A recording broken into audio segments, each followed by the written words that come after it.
चलिए, so this is lecture number 6, Newton's laws of motion. Spring force आज हम detail में डिस्कस करेंगे, ठीक है। और स्प्रिंग ऐसा टॉपिक मैंने अभी पहले भी बताया, थोड़ा सा बच्चे उससे घबराते हैं, तो उसको फोकस के साथ ध्यान से सुने, जो भी मैं बता रही हूँ नोट डाउन करते रहो इंपॉर्टेंट पॉइंट्स को। ओके, कल थोड़ा मैं रिवाइज करा दूं, हमने third law of motion discuss किया था। For every action there is equal and opposite reaction, और उसके क्या एक्शन रिएक्शन फोर्सेज हैं। एक्शन रिएक्शन फोर्सेज हम किसको बोलते हैं? कुछ लिफ्ट से रिलेटेड हमने प्रॉब्लम किया, कुछ हमने कंजर्वेशन ऑफ मोमेंटम से प्रॉब्लम्स डिस्कस करी, गन बुलेट से रिलेटेड कुछ डिस्कशन किए, कुछ डेली लाइफ एग्जांपल्स देखे दोनों, ठीक है। तो उसको डिटेल में पढ़ लीजिएगा। हाँ जी, कोई बोल रहा था, बोलो। मैम स्प्रिंग फोर्स का ये पहला लेक्चर है ना? हाँ जी बेटा, ये पहला नया टॉपिक है। ओके, तो इसको ध्यान से सुनेंगे अभी। सो इंट्रोडक्शन करते हैं थोड़ा सा, स्प्रिंग है क्या। देखिए,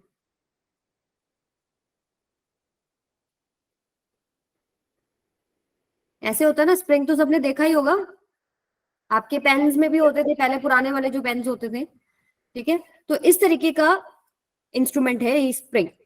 इसके अंदर क्या, एक मेटल को इस तरीके से कॉइल किया होता है। अगर मान लीजिए इस स्प्रिंग को मैं इधर से खींच दूं, ठीक है, इसमें कुछ ना कुछ इलोंगेशन हो जाएगा। मान लो ये थोड़ा सा ऐसे स्ट्रेच हो गया, तो ये जो इलोंगेशन हुआ इसको हम डेल्टा एक्स बोल देते हैं। आपने एक फोर्स लगाया, इलोंगेशन हुआ। जैसे ही आप फोर्स लगाते हैं, इलोंगेशन होता है, तो स्प्रिंग के अंदर एक बैक डायरेक्शन में फोर्स क्रिएट हो जाता है, एफ एस पी। ये क्यों होता है? क्योंकि स्प्रिंग का टेंडेंसी क्या है, अगर आप खींचोगे वो वापस अपनी ओरिजिनल पोजीशन में आना चाहता है, एक रिस्टोरिंग फोर्स क्रिएट होता है उसके अंदर। तो ये जो एफ एस पी की वैल्यू होती है वो क्या होती है? माइनस में के डेल्टा एक्स। अब के क्या है आपके पास? के होता है स्प्रिंग कांस्टेंट। स्प्रिंग कांस्टेंट क्या होता है? देखो, स्प्रिंग कोई आपने ये चीज देखा होगा, कोई स्प्रिंग बहुत फटाक से खुल जाता है, फटाक से बंद हो जाता है, कोई बहुत टाइट होते हैं, खुलने में दिक्कत होती है। तो जो स्प्रिंग कांस्टेंट है ये स्टिफनेस को बताता है। अगर मान लीजिए खुलने में बहुत दिक्कत हो रही है, ज्यादा फोर्स आपको लगाना पड़ रहा है, इसका मतलब उसका के जो है वो ज्यादा है, कांस्टेंट वैल्यू उसकी ज्यादा है। आप यहां से भी देख सकते हो के की वैल्यू क्या है, एफ एस पी बाय में डेल्टा एक्स, ठीक है। तो जितना डेल्टा एक्स कम है उतना के की वैल्यू ज्यादा होगी ना। तो आप जो फोर्स बाहर से लगा रहे हो उसकी वजह से स्प्रिंग में जो है इंटरनली रिस्टोरिंग फोर्स क्रिएट होता है, इक्वल एंड अपोजिट, ठीक है। तो आपको जितना ज्यादा फोर्स लगाना पड़ रहा है उतना ही ज्यादा रिस्टोरिंग फोर्स आ रहा है, उतना ही आपके पास के का वैल्यू ज्यादा है। अब यहां से डेल्टा एक्स क्या, इलोंगेशन हो सकता है, आपने इसको कंप्रेस किया हो, आप फोर्स इसमें कंप्रेशन वाला भी तो लगा सकते हैं ना। मान लीजिए आपने इसको कंप्रेस कर दिया तो आपका स्प्रिंग कुछ यहां तक आ गया, तो ये जो कंप्रेशन हुआ इसको भी हम डेल्टा एक्स से रिप्रेजेंट करते हैं, ठीक है। ये आपके पास क्या हो गया, कंप्रेशन, और ये क्या था, इलोंगेशन, ठीक है। तो आपके पास एफ की वैल्यू होती है माइनस के डेल्टा एक्स। तो डेल्टा एक्स को हम कंप्रेशन इलोंगेशन ना बोल के क्या बोल देते हैं, चेंज इन लेंथ। अब यहां पर जब आप इसको कंप्रेस कर रहे हैं तो उस केस में आपके पास स्प्रिंग में जो फोर्स आ रहा है उसका डायरेक्शन क्या होगा, इसके अपोजिट। जो डिस्प्लेसमेंट हो रहा है ना स्प्रिंग का, उसके अपोजिट आपका स्प्रिंग का फोर्स आता है, तो आपके पास एफएसपी किधर आएगा, इसके अपोजिट। और ये आपने इसको इस तरफ किया था, डिस्प्लेस अंदर की तरफ, तो एफएसपी क्या है, बाहर की तरफ। तो ये जो नेगेटिव साइन है ना, नेगेटिव साइन यही दिखाता है कि डिस्प्लेसमेंट के अपोजिट आपका स्प्रिंग फोर्स आता है। आई बात समझ में सबको? यहां पर लिख भी लीजिए सभी बच्चे, नेगेटिव साइन क्या है, tells us that spring force is opposite in direction, is opposite direction of displacement। Displacement क्या है, किससे रिप्रेजेंट किया हम लोगों ने, डेल्टा एक्स। यहां तक सबको क्लियर है? अब देखो, थोड़ा सा मैं आपको टेंशन वाला कॉन्सेप्ट याद दिला देती हूँ। टेंशन क्या था, देखो, मान लो आपने यहाँ पर स्ट्रिंग बांधा है और आपने एक ब्लॉक लगाया या आपने कोई भी फोर्स लगाया, तो इसमें ऐसे टेंशन आता है ना अपोजिट डायरेक्शन में। वैसे ही ये एफएसपी है, स्प्रिंग फोर्स, ठीक है। अगर आप इसके विद रिस्पेक्ट टू देखो, यहां पर ऐसे आएगा, यानी जब तक आपके पास स्प्रिंग सेम है ना, उसका जो स्प्रिंग सेम है, तब तक आपके पास स्प्रिंग फोर्स सेम होता है। जैसे यहाँ पर स्प्रिंग सेम था तो टेंशन सेम थी, सो आप जब भी कहीं फंस जाओ, आपको नहीं आ रहा हो समझ में, तो आप स्प्रिंग की जगह क्या कर सकते हो, स्ट्रिंग मान के अपना क्वेश्चन सॉल्व कर सकते हो। ठीक है, टेंशन आप निकाल लो, टेंशन की जगह आप क्या कर सकते हो, आपके पास आ जाएगा एफएसपी। ठीक है, अब जैसे यहां पर स्प्रिंग में लगा दूं और यहां आपने कोई फोर्स लगाया, इसमें इलोंगेशन होगा, मान लो ये यहां आ गया, इसमें इलोंगेशन हुआ डेल्टा एक्स। तो इसको आप क्या कर सकते हो, इसमें जो अंदर की तरफ फोर्स आएगा स्प्रिंग फोर्स एफएसपी, उसको आप कैसे निकाल सकते हो, इसको ऐसे अज्यूम कर लो कि ऐसे स्प्रिंग की जगह पर आपके पास स्ट्रिंग बंधा हुआ है, तो जैसे टेंशन एक्ट करती है वैसे ही स्प्रिंग फोर्स एक्ट करता है। क्लियर है ये बात सबको? इसकी वैल्यू क्या है, अगर आप वैल्यू देखेंगे तो एफएसपी की minus k delta x, magnitude क्या है के डेल्टा एक्स, और नेगेटिव साइन दिखा रहा है कि अपोजिट इन डायरेक्शन है। आई बात सबको समझ में? Yes one of the ma'am. Important point, tension और स्प्रिंग में, स्प्रिंग फोर्स में क्या फर्क है, टेंशन होती है कांस्टेंट, स्प्रिंग फोर्स जो है वो वेरिएबल फोर्स है, ये आप याद रखेंगे। स्प्रिंग फोर्स जो है एफएसपी जो है आपके पास क्या है, एक वेरिएबल फोर्स है। आप जितना बाहर से फोर्स लगा रहे हैं, जितना एलोंगेशन कर रहे हैं, जितना डिस्प्लेसमेंट कर रहे हैं, जितना कंप्रेशन कर रहे हैं, उसके हिसाब से स्प्रिंग फोर्स बढ़ता चला जाएगा अपोजिट इन डायरेक्शन। तो ये एक वेरिएबल फोर्स है, डिपेंड करता है कि आपने उसको कितना स्ट्रेच किया है, directly proportional to delta x है ना बेटा। तो डेल्टा एक्स का एलोंगेशन, जो आपने उसको एलोंगेट किया, जितना लंबा किया, उसमें स्प्रिंग फोर्स अंदर की तरफ उतना ही ज्यादा क्रिएट हो गया। यस बोलिए बेटा। मैम जब हम स्प्रिंग को एलोंगेट करते हैं तो जो एफएसपी है वो अपोजिट डायरेक्शन में लगती है, जब हम कंप्रेस करते हैं तो फिर इस तरफ लगती है ना, राइट साइड। हाँ जी, अपोजिट होगा। कंप्रेस कर दिया, मान लीजिए आपने दबा दिया, तो स्प्रिंग फोर्स, डिस्प्लेसमेंट अब अंदर की तरफ हो गया ना, तो स्प्रिंग फोर्स बाहर। अभी देखो, जब आप कंप्रेस कर रहे हो, स्प्रिंग को आप कंप्रेस करो तो खुलना चाहेगा, अपनी ओरिजिनल पोजीशन पे जाना चाहेगा ना, तो Yes, किधर ma'am. फोर्स लगेगा उसके अंदर, रिस्टोरिंग फोर्स किधर होना चाहिए, आउटर डायरेक्शन में होगा, तभी वो खुलेगा। ठीक है, तो अपोजिट टू डिस्प्लेसमेंट है, अगर एलोंगेट कर रहे हैं तो इनसाइड लग रहा है, कंप्रेस कर रहे हो तो आउटर साइड लग रहा है। आई बात समझ में? Yes ma'am. ठीक है, आगे चलते हैं, इससे रिलेटेड क्वेश्चन करते हैं फिर और क्लैरिटी।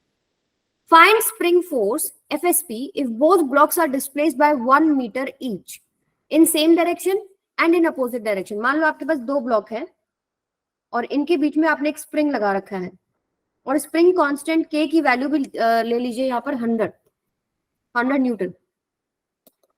ठीक है, तो यहां पर देखिए, पहला केस, अगर आपने इसको सेम डायरेक्शन में 1 मीटर खिसका दिया तो स्प्रिंग फोर्स कितना होगा, और अपोजिट डायरेक्शन में अगर आप करते हैं तो स्प्रिंग फोर्स कितना होगा। मान लीजिए ये आपके पास सेकेंड केस है, इस तरफ आपने ब्लॉक को खिसकाया, इस ब्लॉक को आपने इस तरफ खिसकाया। अब मान लीजिए इन दोनों को सेम डायरेक्शन में डिस्प्लेस कर रहे हो, तो इस तरफ कर लीजिए, लेफ्ट हैंड साइड में। तो अभी आपने देखा F इक्वल्स टू था माइनस के डेल्टा एक्स। अगर आप इधर इसको 1 मीटर खिसका रहे हैं और इधर भी आप इसको 1 मीटर खिसका रहे हैं, तो क्या स्प्रिंग में कुछ भी इलोंगेशन हो रहा है या कंप्रेशन हो रहा है? आपने एक से उसको आगे खिसकाया, अगले प्लेट को आपने एक से आगे कर दिया, सो नेट इलोंगेशन कितना है? जीरो। Ma'am zero. यानी डेल्टा एक्स आपके पास जीरो हो गया, तो फोर्स क्या हो जाएगा, FSP minus k delta x था, that is equal to zero, यानी स्प्रिंग फोर्स इस केस में होगा ही नहीं। सेकेंड केस में 1 मीटर आपने इधर खिसकाया, 1 मीटर इधर खिसकाया, टोटल इलोंगेशन कितना हो गया, delta x. Change in length कितना है, 2 मीटर। मीटर। ठीक है, तो एफएसपी क्या हो जाएगा आपके पास, माइनस के डेल्टा एक्स, यानी कि माइनस के इंटू में 2, और के की वैल्यू अगर 100 दे रखी है तो कितना हो जाएगा, माइनस 200 न्यूटन। अब यहां पर अगर सिर्फ मैग्नीट्यूड की बात करो, चलो मैं डायरेक्शन भी अभी आपको बताती हूँ, अभी एक बार मैग्नीट्यूड देखो। ठीक है भाई, इसमें इतना आएगा 200 न्यूटन, इसके ऊपर आप क्या बोलोगे कि माइनस के इंटू में 1 मीटर, इसके ऊपर क्या बोलोगे, माइनस के इंटू में 1 मीटर अंदर की तरफ लगेगा, और इसके ऊपर अंदर की तरफ लगेगा, ऐसे ही बोलोगे। इसको मैं आपको एक और एग्जांपल से समझाती हूँ, यहीं पर डायरेक्शन दोबारा डिस्कस करेंगे। देखो, मान लीजिए आपके पास ये एक पर्सन है, इसने एक स्प्रिंग पकड़ा हुआ है, और ये दूसरा पर्सन है, इसने एक स्प्रिंग पकड़ा हुआ है। ये पर्सन इसको आउटर साइड खींच रहा है, ये पर्सन इसको आउटर साइड खींच रहा है, तो इसमें कुछ इलोंगेशन हो जाएगा ऐसे। ठीक है, इस तरफ कितना इलोंगेशन हो गया बेटा, इस डायरेक्शन में मान लीजिए x1 इलोंगेशन हो गया, और इस तरफ कितना हो गया, x2 हो गया। ओके तो आप क्या बोलते हैं कि स्प्रिंग फोर्स कितना होगा? स्प्रिंग फोर्स इलोंगेशन के अपोजिट डायरेक्शन में होता है, तो आपका आपके अकॉर्डिंग जो या अभी तक हमने डिस्कस किया वो क्या हो जाना चाहिए? मान लो स्प्रिंग तो सेम है, उसका स्प्रिंग कांस्टेंट के है, तो आपके पास क्या हो जाएगा? के एक्स वन जो कि इस डायरेक्शन में लगेगा और के एक्स टू जो कि इस डायरेक्शन में लगेगा, ऐसे ही बोलेंगे ना हम लोग। यही तो था ना, आपके पास कितना इलोंगेशन हुआ है उसके अपोजिट आपके पास स्प्रिंग फोर्स आता है, तो इस पर्सन के अकॉर्डिंग के एक्स वन अंदर की तरफ आएगा और दूसरा पर्सन उसको बाहर खींच रहा है, उसके हिसाब से के एक्स टू अंदर की तरफ आएगा। नहीं, ऐसे नहीं होता। आपको क्या देखना है? स्प्रिंग के अंदर टोटल इलोंगेशन कितना है। टोटल इलोंगेशन कितना हो जाएगा बेटा? x equals to x one plus में एक्स टू। ठीक है, अब आप लिखेंगे एफ एस पी क्या होगा? माइनस के एक्स वन प्लस में एक्स टू। ये जो स्प्रिंग फोर्स आया अब आपके पास नेट इलोंगेशन के साथ, वो सारे में एक जैसा है। आप कहीं पर भी लगा लो, जैसे आपके पास स्प्रिंग में मैं कहीं पर भी टेंशन देखूं, जैसे यहाँ टेंशन देखूं टी होगा, यहाँ टी होगा, वैसे ही स्प्रिंग के अंदर आप कहीं पर भी चेक कर रहे हैं, अगर स्प्रिंग सेम है तो आपके पास एफएसपी सेम है, तो नेट इलोंगेशन उस स्प्रिंग के अंदर देखो। ठीक है, और फिर आप क्या बोलेंगे कि स्प्रिंग अगर सेम है तो हर पॉइंट पर एफएसपी सेम है। अब डायरेक्शन की बात करो। डायरेक्शन क्या होती है? विद रिस्पेक्ट टू, जैसे अगर मैं यहाँ पर देखूं, अगर इसके विद रिस्पेक्ट टू देखूं तो टेंशन की डायरेक्शन अपोजिट होती है, इसके विद रिस्पेक्ट टू देखूं तो टेंशन की डायरेक्शन अपोजिट होती है। वैसे ही यहाँ पर जो स्प्रिंग फोर्स का डायरेक्शन है एफएसपी, अगर इस ब्लॉक के अकॉर्डिंग देखेंगे तो अंदर की तरफ होगा क्योंकि इलोंगेशन आपने बाहर किया है, इसके अकॉर्डिंग देखेंगे तो इधर होगा, लेकिन वैल्यू सेम होगी जो कि आप नेट इलोंगेशन से निकालेंगे। ये कॉन्सेप्ट समझ में आया? देख लो एक बार। जैसे पहला केस था, इसके अंदर तो चलो नेट इलोंगेशन जीरो ही था, तो हमारे पास delta X zero FSP zero. Second case में इलोंगेशन आपके पास एक तरफ 1 मीटर है, दूसरी तरफ 1 मीटर है, टोटल इलोंगेशन आपने निकाला 2, फिर आपने एफएसपी निकाला के इंटू में 2 और के की वैल्यू 200 100 पुट कर दी, तो 200 आपके पास क्या आ गया? एफएसपी आ गया। अब वो हर जगह पर सेम है पूरे स्प्रिंग के अंदर, क्योंकि स्प्रिंग एक ही है। और अगर मैं विद रिस्पेक्ट टू चेक करूं, जैसे मैं वहां टेंशन निकालती थी, अब मैं ब्लॉक ए के विद रिस्पेक्ट टू देखूं एफएसपी का डायरेक्शन, ऑब्वियस सी बात है ना, वो बाहर की तरफ खुला है तो एफएसपी अंदर की तरफ होगा, क्योंकि ये हमेशा out opposite to the displacement होता है। और इसके विद रिस्पेक्ट टू देखोगे तो अंदर की तरफ आएगा क्योंकि इसका डिस्प्लेसमेंट बाहर की तरफ है। आई बात समझ में सबको? Yes ma'am. ठीक है, तो नेगेटिव साइन का क्या कह रहे हो बेटा? मैम माइनस साइन का आ गया। माइनस साइन डायरेक्शन के लिए ही है ना। अगर मैं यहाँ पर माइनस लगा रही हूँ, ठीक है, ये मैंने चलो मैग्नीट्यूड निकाल दिया, अब मैंने यहाँ पर माइनस क्यों नहीं लगाया? क्योंकि अब इसके विद रिस्पेक्ट टू में तो इस डायरेक्शन में और इसके विद रिस्पेक्ट टू में इस डायरेक्शन में, माइनस लगा दो। बस ये समझ लो कि डिस्प्लेसमेंट जिधर है उसके अपोजिट दिखाना है, तो नेगेटिव लगा दो, उसमें कोई प्रॉब्लम नहीं है, बट वैल्यू सेम है। ओके, नेगेटिव का मतलब ये नहीं है कि बस इसी डायरेक्शन में है या इसी डायरेक्शन में है, वो विद रिस्पेक्ट टू ऑब्जेक्ट आएगा। क्लियर है बेटा? मैम हम नेगेटिव साइन नहीं लगाएंगे तो भी चलेगा? यहाँ पर मत लगाओ, लेकिन आपके पास क्वेश्चन में ऑप्शंस में अगर नेगेटिव साइन के साथ है तो आप बताएंगे। नेगेटिव साइन का मतलब समझो, नेगेटिव साइन का मतलब होता है कि भाई स्प्रिंग फोर्स डिस्प्लेसमेंट के अपोजिट है। अब इसमें टोटल इलोंगेशन 2 हुआ है, ये तो आपको समझ में आ गया। स्प्रिंग फोर्स क्या हो रहा है? इलोंगेशन के अपोजिट है, लेकिन अब एक ऑब्जेक्ट का तो 1 मीटर है, दूसरे का 1 मीटर है, और आंसर आपने टोटल इलोंगेशन से निकाला है। तो अगर इसके विद रिस्पेक्ट टू लिखोगे, अगर स्प्रिंग फोर्स ऑन ब्लॉक ए कितना लग रहा है, आप लिख दो -200। ब्लॉक बी कितना लग रहा है? -200, ऐसे लिख दो, कोई दिक्कत नहीं है। या आप लिख दो 200 आपके पास मैग्नीट्यूड आंसर आ गया, और आप अगर लिखना है आपको लिखेंगे नीचे की it is opposite to the displacement. Clear है बेटा? तो नेगेटिव साइन का मतलब समझो, फिर आप उसको, जब आपको कॉन्सेप्ट समझ में आता है ना, why there is negative, negative is because कि स्प्रिंग के अंदर आता है रिस्टोरिंग फोर्स एफएसपी और अपोजिट टू डिस्प्लेसमेंट होता है। लेकिन अगर आपके पास स्प्रिंग का एलोंगेशन बोथ साइड दे रखा है तो टोटल एलोंगेशन से आप वो स्प्रिंग फोर्स निकालेंगे। फिर जैसे टेंशन को हम लोग रिप्रेजेंट करते थे कि अगर ऐसे आपके पास ऑब्जेक्ट है तो इसमें टेंशन इसके विद रिस्पेक्ट टू ऊपर की तरफ और इसके विद रिस्पेक्ट टू नीचे की तरफ, ऐसे आप निकालते। आई बात समझ में? जी मैम। अब आगे चलते हैं हम लोग। Equilibrium in case of spring discuss करते हैं थोड़ा सा। जैसे आपके पास केस था स्ट्रिंग का। स्ट्रिंग का क्या था? मान लो एक स्ट्रिंग है और एक आपने ब्लॉक जोड़ दिया ऑफ मास m, एंड मैं बोल रही हूँ सिस्टम इक्विलिब्रियम में है। इसका मतलब क्या है कि इसका अगर एफबीडी बनाओ तो एफबीडी क्या बनेगा? इसके ऊपर एक वेट लग रहा होगा नीचे की तरफ और इसके ऊपर एक टेंशन लग रहा होगा ऊपर की तरफ, यही होता है ना। And if it is in equilibrium तो क्या होता है, T is equal to mg, तभी तो इक्विलिब्रियम है ना। नेट फोर्स क्या होगा, जीरो हो जाएगा अगर इक्विलिब्रियम में है, तो ऊपर जितना है नीचे उतना है, वो बॉडी रेस्ट पे है। अगर स्प्रिंग का इक्विलिब्रियम हम चेक करें, मान लो आपके पास स्प्रिंग है ऐसे, और इस पे आपने क्या लगा दिया, एक मास m लगा दिया, तो पहले जब आप मास m लगाएंगे तो खुलना शुरू होगा ना, वो वहीं का वहीं थोड़ी रहेगा, उसका स्ट्रेचिंग होगा। स्ट्रेचिंग होगा, मान लीजिए आपके पास क्या हो गया, ये थोड़ा सा स्ट्रेच होके यहां आ गया, मान लो ये मास m आ गया, तो ये अपनी ओरिजिनल पोजीशन के विद रिस्पेक्ट टू इतना नीचे चला गया, इसको हम क्या लिखते हैं, डेल्टा x। ठीक है, अब यहाँ पर अब ये इक्विलिब्रियम में है। अगर आप वैसे थोड़ा इमेजिन भी कर सकते हो, स्प्रिंग वगैरह तो सबने देखा होता है। हम अभी क्या हो गया, अगर मान लो स्प्रिंग के ऊपर आपने कुछ लटकाया तो क्या होगा, पहले वो नीचे खींच जाएगा, फिर वापस से ऊपर जाएगा ड्यू टू रिस्टोरिंग फोर्स, फिर नीचे आएगा, फिर ऊपर जाएगा, तो एक जगह पर आकर वो ऐसे धीरे धीरे बैलेंस हो जाएगा, तब वो इक्विलिब्रियम में है। इक्विलिब्रियम के टाइम पे अब क्या होगा, अगेन उसके ऊपर एफबीडी बनाएंगे, तो यहाँ पर एक नीचे की तरफ उसका एमजी लगेगा और ऊपर की तरफ क्या लग रहा होगा, एफएसपी। FSP। ठीक है, अब ये इक्विलिब्रियम में है, इसका मतलब क्या है कि mg is equal to FSP है, इसके अलावा तो और कोई फोर्स नहीं है ना, एक नीचे की तरफ mg है और एक रिस्टोरिंग फोर्स ऊपर की तरफ लग रहा है। ठीक है, अब यहाँ पर एफएसपी की वैल्यू आप लिख सकते हो क्या बेटा, k delta x, delta x elongation है ना, और इसका स्प्रिंग कांस्टेंट मान लीजिए k है, तो k delta x is equal to mg। तो यहाँ से अगर मुझे डेल्टा एक्स निकालना हो तो क्या हो जाएगा, mg बाय में k। अगर k की वैल्यू गिवन है आपको, डेल्टा एक्स निकल जाएगा। आई बात समझ में? Yes ma'am। इसमें कोई कंफ्यूजन हो तो देख लो।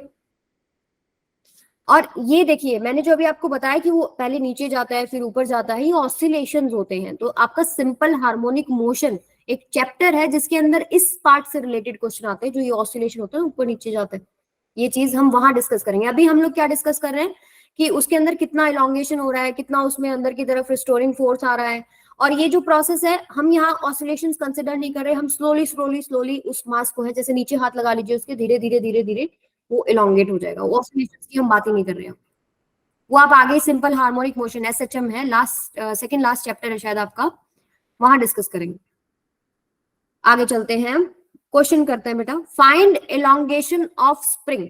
इस स्प्रिंग का आपको क्या निकालना है, इलोंगेशन। तो आप क्या करो, स्प्रिंग की जगह आप क्या समझ लो, स्ट्रिंग है। ठीक है, आई बात समझ में? और एक बार कोशिश करके देखोगे, या एक में कराऊं फिर अगला ट्राई करना। देखो आप क्या करो, एक में करा देती हूँ, नेक्स्ट ट्राई करना।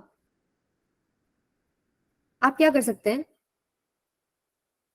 स्प्रिंग की जगह मान लो आपके पास स्प्रिंग लगा हुआ है ऐसे, ये आपके पास 2m है, ये आपके पास क्या है बेटा, m।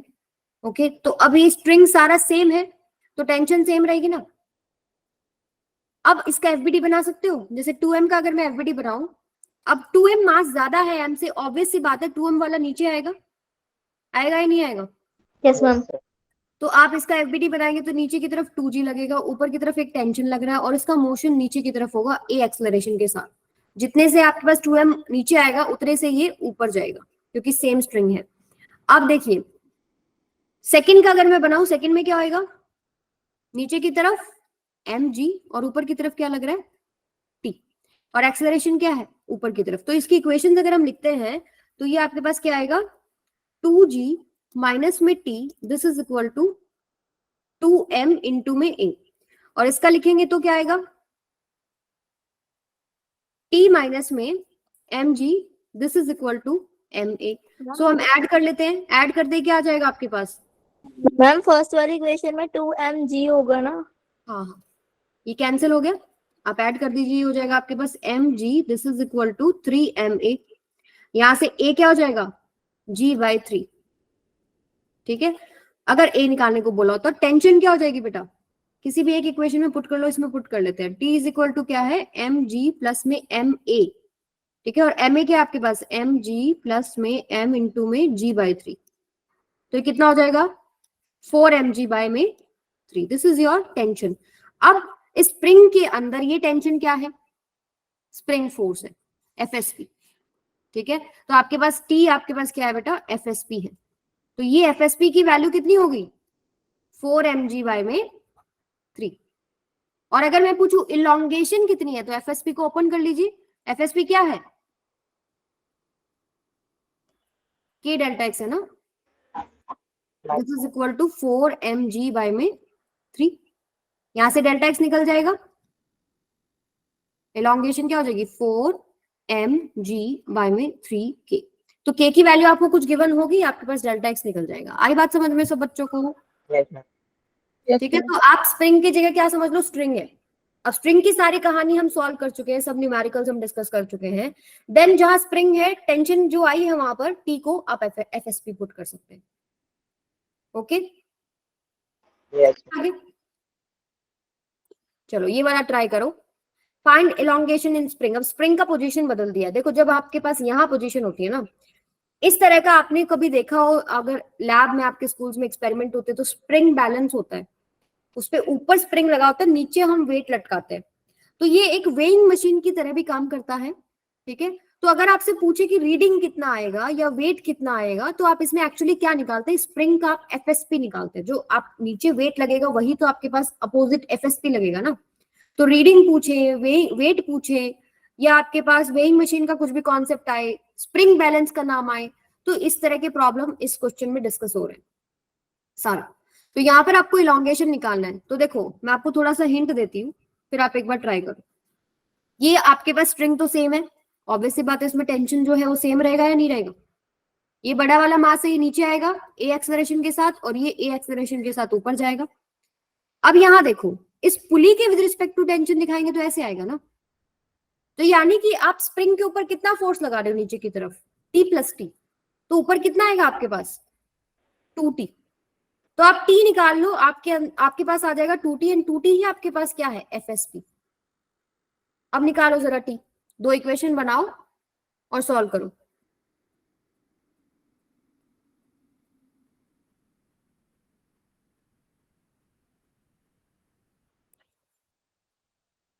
सभी बच्चे प्लीज ट्राई कीजिए। वैसे मैंने आपको सारा बता दिया है, आपको बस टेंशन निकालना है, फिर इसको 2 से मल्टीप्लाई कर दो, वो एफएसपी आ जाएगा। आंसर निकालो।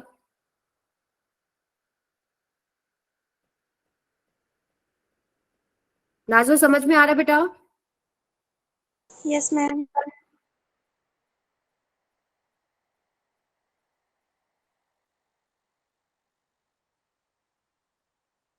ऋषु समझ में आ रहा है? एलोंगेशन मतलब होता है खिंचाव, स्ट्रेचिंग बोल सकते हो आप, कितना स्ट्रेच्ड है वो, डिस्प्लेसमेंट उसका कितना हो गया उसकी ओरिजिनल पोजीशन से। ऑब्वियस सी बात है ना, ये नीचे अब अगर आप वेट लटका रहे हो तो क्या होने वाला है यहाँ पर ये कुछ खींचेगा ऐसे, मान लो ऐसे आ गया, और इस पुली के अंदर अपनी कहानी चल रही है, ये ऐसे आपके पास घूम रहा है। सो उस एलोंगेशन को आप ये एक्सेलरेशन वगैरह के साथ कनेक्ट कर सकते हो। करो जरा, t is equal to 0, tension 0 आ गया, टेंशन 0 तो नहीं आएगा बेटा।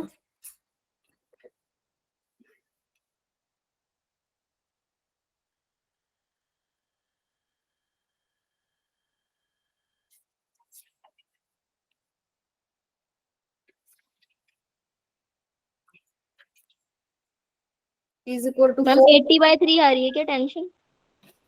Yes very good, 8g/3। Yes, किसने निकाला? कौन है ये हमारे होनहार विद्यार्थी, नाम बताइए। नैन्सी। वेरी गुड बेटा।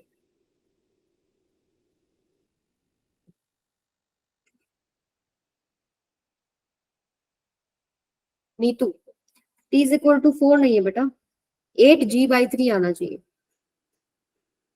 चलो लिखते हैं, पहला इक्वेशन बताओ 4 kg के लिए कितना आएगा। नीचे क्या लग रहा है, एफबीडी में क्या है, इसका mg लगेगा, यानी कि 4 इंटू में g कर दूं, इसका कितना लग रहा है 2g। तो अब दोबारा एफबीडी भी नहीं है, अब तो दिमाग में छप जाती है चीजें। क्या आ जाएगा आपके पास 4g माइनस में t, this is equal to 4a। और सेकंड इक्वेशन आप लिख रहे हैं इसके लिए, इसका मोशन ऊपर की तरफ है, तो t माइनस में 2g, this is equal to 2a। Add कर दीजिए, कितना हो जाएगा 6g is equal to, sorry 2g is equal to 6a। तो a कितना हो गया G/3। यस अगर मैम, ये इतना आपके हमारा पास आ गया है। G/3 है तो टेंशन कितना हो जाएगा, 2 इंटू में G/3 प्लस में 2G, यानी इसकी जगह मैंने पुट कर दिया G/3, 2G/3 और ये 2G इधर ले गई मैं, तो कितना हो जाएगा ये 8G/3। तो टेंशन आपके पास आ गया ना। लेकिन आपको क्या निकालना है, एफएसपी। एफएसपी कितना है हमारे पास, 2 इंटू में टी, तो 2 इंटू में 8G/3 यानी कि 16G/3। और अगर मैं यहां से पूछ रही हूँ इलोंगेशन, इलोंगेशन क्या है, this FSP will be equal to k delta x. ठीक है, तो डेल्टा एक्स निकालना है ना, तो एफएसपी क्या हो जाएगा आपके पास 16G/3 डिवाइडेड बाय में के।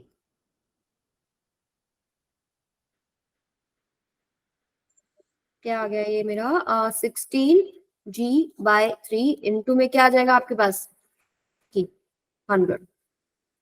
ये आपके पास क्या हो जाएगा delta X. Clear to all of you, आ गया समझ में? चलें आगे। यस ये 2 मल्टीप्लाई में क्यों आया? बेटा, क्योंकि स्प्रिंग पुली से जुड़ा हुआ है ना, उसके ऊपर सिर्फ टेंशन टी नहीं आ रहा, वो पुली के दोनों तरफ, नीचे की तरफ एक तरफ टी है, दूसरी तरफ भी टी है, तो टोटल फोर्स कितना लग रहा है नीचे 2T। उतना ही आपके पास ऊपर क्या लगेगा, restoring force in the spring FSP कितना है 2T। जितना आप बाहर से एक्सटर्नली लगा रहे हो स्प्रिंग में, उतना ही तो इक्वल एंड अपोजिट क्रिएट होता है ना। तो नीचे 2T लगा तो ऊपर कितना आएगा 2T। फिर आपने T निकाल लिया और T की वैल्यू पुट करके 2 से मल्टीप्लाई किया तो एफएसपी आ जाएगा। ओके, वो आप उसको सॉल्व कर लेना। अभी जैसे क्वेश्चन में नहीं दे रखा तो हम G10 लेके सॉल्व कर लेते हैं, बट क्वेश्चन में गिवन होता है G का वैल्यू कई बार 9.8, तो 9.8 लेके सॉल्व कर लेते हैं। कई बार नहीं मेंशन होगा तो G आप समझ लो 10 लेना है, कैलकुलेशन इजी हो जाती है। आगे चलते हैं। अभी देखो बड़ा ही इंटरेस्टिंग टॉपिक है, problems on cutting of string और स्प्रिंग।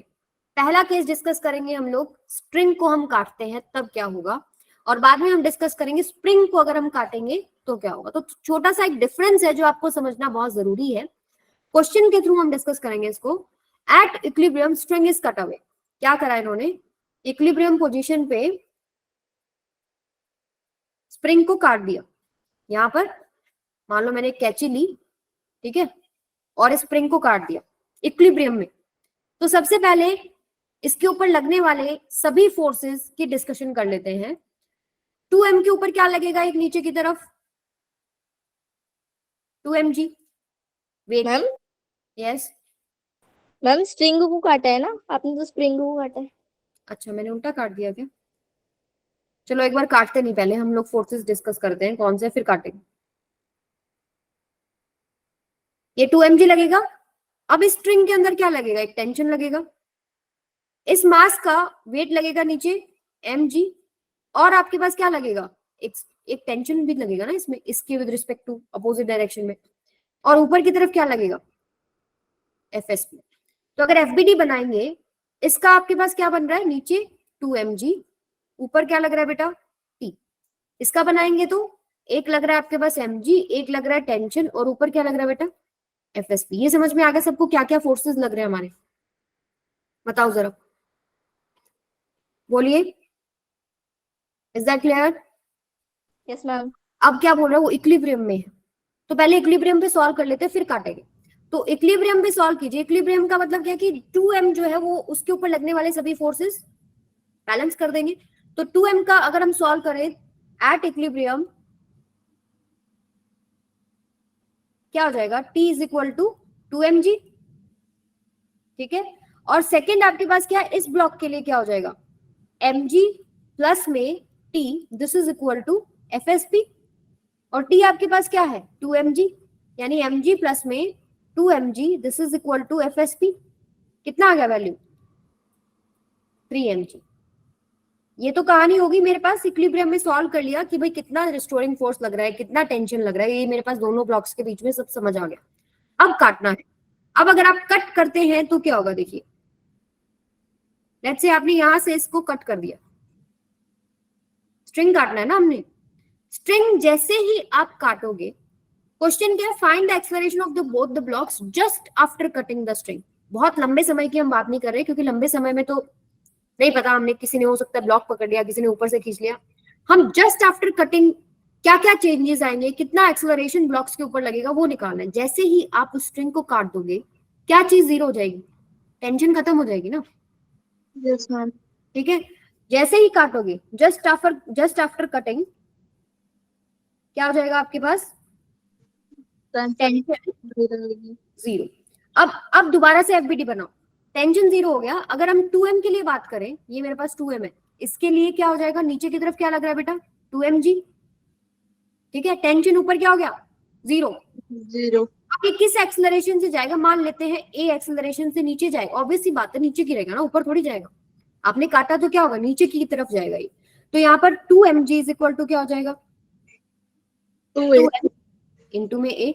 नेट फोर्स क्या है? कि तो है 2mg, and that will be equal to mass into acceleration. Mass कितना है? 2m इंटू में ए। तो ए कितना आ गया मेरे पास? ए बताओ। m से m कैंसिल, 2 से 2 कैंसिल, ए मेरे पास आ गया g के इक्वल। G. ठीक है, अब बात करते हैं स्प्रिंग की।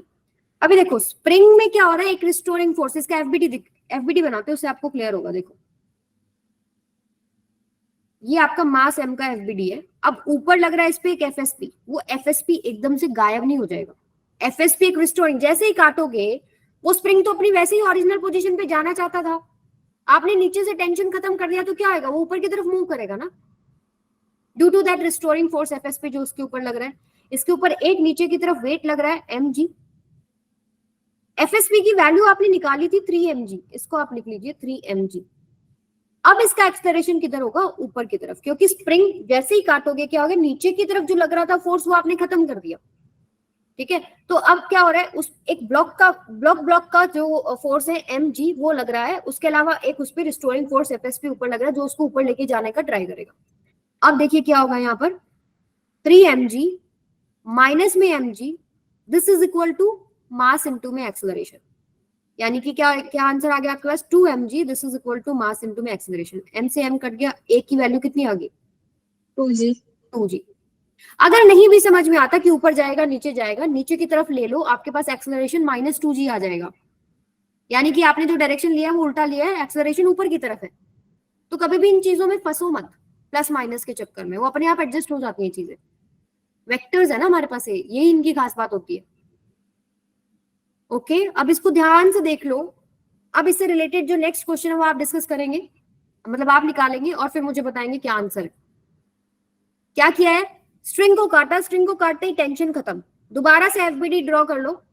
एक्सेलरेशन मान लो उनके उस टाइम पे कितने हैं, आपको पता, नीचे वाला तो सीधा ही दिख रहा है कि नीचे ही जाएगा। ऊपर वाला भी वैसे प्रैक्टिस से आपको समझ में आ जाएगा कि जो स्प्रिंग है उसको ऊपर की तरफ खींचेगा। जैसे ही उसके ऊपर लग रहा था फोर्स, आपने कम कर दिया ना, कम करते ही क्या होगा? ऊपर की तरफ ही तो खींचेगा। एक टेंशन आपने कम कर दी तो किधर जाएगा? वो ऊपर जाएगा। पहले क्या बैलेंस हो रहा था? mg प्लस में t is equal to fsp, एक कम कर दिया कंपोनेंट, यानी कि क्या ज्यादा हो जाएगा आपके पास? fsp ज्यादा हो जाएगा, तो ऊपर की तरफ जाएगा। तो उसके लिए इक्वेशन लिख लो, आपके पास एक्सेलरेशन आ जाएगा। इसमें किसी को कोई प्रॉब्लम है तो पूछो बेटा।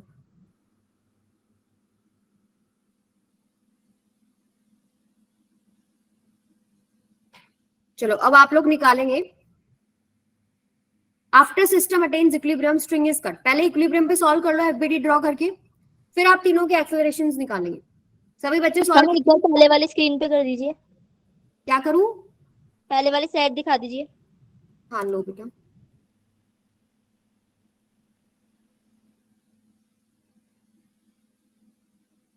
अगला ट्राई करोगे आप? Okay ma'am. चलो निकाल के दिखा दो आंसर अब, ताकि मुझे पता लग जाए हाँ समझ में आ गया है। तो पहले क्या करेंगे, इक्विलिब्रियम पे सभी फोर्सेस लिखे, इसके ऊपर स्प्रिंग जाए उस पे एफएसपी लगा लो। ठीक है, और इक्विलिब्रियम में सभी फोर्सेस को बैलेंस कर दो, टेंशन एफएसपी वगैरह सबकी वैल्यू आ जाएंगी आपके पास। फिर क्या करोगे? काटोगे स्ट्रिंग को, स्ट्रिंग को काटते ही टेंशन जीरो करो, फिर से एफबीडी बनाओ। ठीक है, और फिर उनके लिए एक्सेलरेशन लिख लो, जैसे इन्होंने वैल्यू दे रखी है स्मॉल ए और नीचे कैपिटल ए बी ए सी ऐसे करके, तो वो वैल्यूज आपको निकालनी है। देखते हैं किसका आंसर आता है।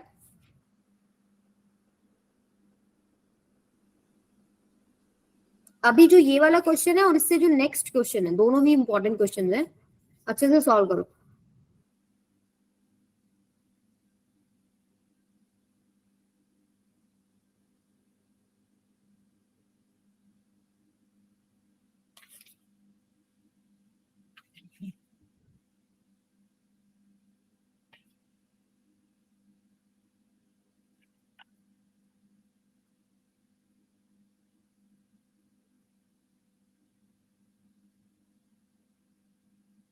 अगला केस हम स्प्रिंग वाला करेंगे।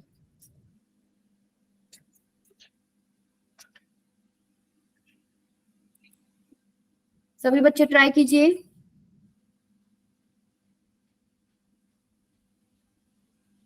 एंड कल बहुत सारे बच्चे नहीं आए थे, एनी पर्टिकुलर रीजन? आप में से कल कौन कौन नहीं आया था? हैंड रेज करो जरा। तमन्ना, प्रिया, नोनी, रोहित। क्यों नहीं आए बेटा? रोहित, मैम कहीं बाहर थी और फोन घर पर नहीं था, फोन पास है जी का। अच्छा। एंड सतीश? मैम हम तो कुछ दिनों से क्लास ही नहीं ले पा रहे। क्यों नहीं ले पा रहे? मैम कोई अर्जेंट वर्क था। ओके। एंड रोहित, आपका क्या प्रॉब्लम था बेटा? मैम कल कहीं बाहर गए थे। बहाने नहीं मारो तुम लोग, ठीक है? जो कोई जेन्युइन प्रॉब्लम है okay, otherwise please take your classes, क्योंकि आपको ही दिक्कत होगी बेटा। अब देखो, आज जो है हमारा mostly Newton laws of motion, जैसे आप लोगों को जब हम कोचिंग में कराते हैं तो एनएलएम में कराते हैं, ये चीजें जो हम करा रहे हैं। एक वीडियो और है जिसमें हम लोग सूडो फोर्सेस वगैरह डिस्कस करेंगे। उसके बाद हमारा फ्रिक्शन वाला पार्ट स्टार्ट हो जाएगा, ठीक है? तो बाई चांस अगर बीच में आपका इरेगुलरिटी हो जाती है, क्लास में नहीं होता है अटेंड, कुछ भी प्रॉब्लम है, इंटरनेट का प्रॉब्लम है, कुछ और काम आ गया है, तबियत खराब हो गई है, तो जैसे ही आपको ये पता होना चाहिए कब नेक्स्ट पार्ट स्टार्ट होने वाला है, जैसे वो स्टार्ट होता है वहां से दोबारा से रिज्यूम कर लो और अपना पहले वाला धीरे धीरे कंप्लीट कर लो, ठीक है? तो ऐसे नहीं करो कि बस एक बार छोड़ दिया, एक बार अटेंड कर दिया, फिर छोड़ दिया, अटेंड कर दिया। स्ट्रेटेजी बनाओ भाई, प्रॉब्लम सबको हो सकती है, किसी को भी प्रॉब्लम हो सकती है, हेल्थ रिलेटेड हो सकती है, फैमिली में काम हो सकता है, कई बार मन भी नहीं करता पढ़ने का, ठीक है? तो कोई बात नहीं, लेकिन जैसे ही आपको ये पता होना चाहिए कि नेक्स्ट पार्ट कब स्टार्ट होगा, शुरू से लेंगे उसको और उसको कंप्लीट करेंगे कैसे भी करना।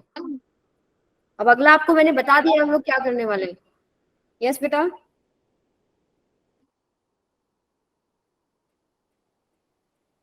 बस लेट हो गई? एफएसपी डिफरेंट होगी? क्या कह रहे हो, बोलो। मैम ये दोनों स्प्रिंग है, इनकी एफएसपी डिफरेंट होगी? FSP different, yes.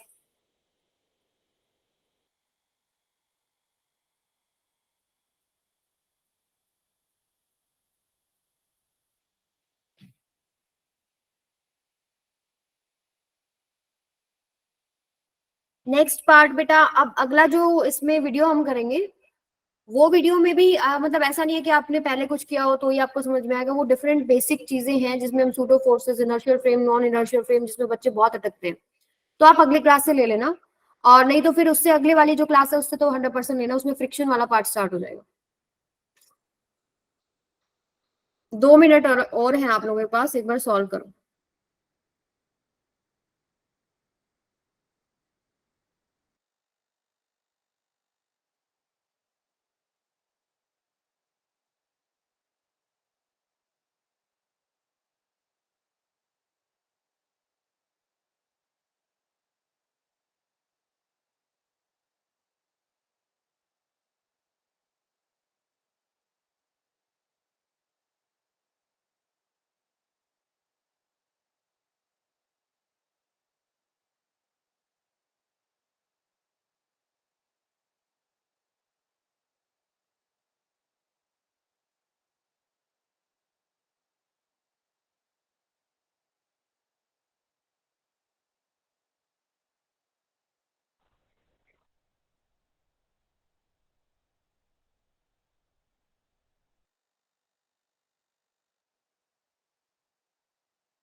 चलिए अब मैं सॉल्व कर रही हूँ, अभी आप देखना आपकी कहाँ मिस्टेक्स है। ठीक है, तो सबसे पहले मैं एफबीडी बना रही हूँ,